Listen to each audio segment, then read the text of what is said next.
সকালে ঘুম থেকে উঠে বাইরে আসলাম, আর বাইরে এসে রোদের ঝলকানি দেখে তো মাথাটা একদম ঘুরে গিয়েছে। আজকে প্রচুর পরিমাণে রোদ ছিল। রোদের আলোতে গাছগুলো যে এই ঝলমল করে না, এটা দেখতে আমার অনেক বেশি ভালো লাগে। আর এখানে আমাদের লাউ গাছের মাচা তৈরি করা হয়েছে কালকে, তো ওটা কালকে আর দেখতে পাইনি। আজকে সকালে বের হয়ে দেখি যে দেখতে বেশ ভালোই লাগছে। আর এই যে আমার মেয়ে আর ছোট বোন, আমার মেয়েটা সকাল সকাল উঠেই শুধু ঘুরতে চায়, তাই আমার বোন ওকে নিয়ে একটু ঘুরতে বেরিয়েছিল। তো এর মাঝে সকালের নাস্তাটা সেরে নিলাম, আর সেই সাথে একটু কাঠবাদাম আর খেজুর কুচি করছিলাম। আজ সকালে কেন জানি আমাদের সবারই অনেক বেশি গরম লাগছিল, তো মা এখানে আইসক্রিম আনিয়েছে, বাট আইসক্রিমটা একদমই ভ্যানিলা ফ্লেভার ছিল, ওরকম খেতেও ইচ্ছে করছিল না। তো একটু কাঠবাদাম আর খেজুর কুচি করে উপরে দিয়ে দিলাম, এভাবে টেস্টটা বেশ ভালোই লাগছিল।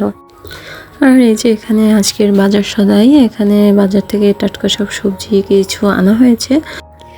অনেকদিন ধরে ঢেঁড়স ভাজি খেতে ইচ্ছে করছিল, তো ঢেঁড়স আনা হয়েছে দেখে খুব ভালো লাগছিল। আজকে ঢেঁড়স ভাজি করে খাওয়া হবে।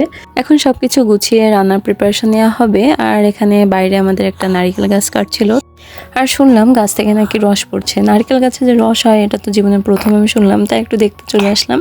এই যে একজন এখানে বাটিও পাতিয়ে দিয়েছে। তো নারকেল গাছের রসটা আসলে খায় কি না এটা সম্পর্কে কোনো ধারণাই নেই।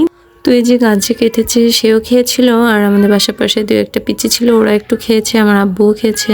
তো বললো বেশ ভালো মিষ্টি ছিল, বাট আমরা বাকিরা কেউ খাইনি। তো যাই হোক, এই তো ছিল আমার আজকে ভিডিও। আবারও দেখা হবে পরবর্তী নতুন ভিডিওতে। আল্লাহ হাফেজ।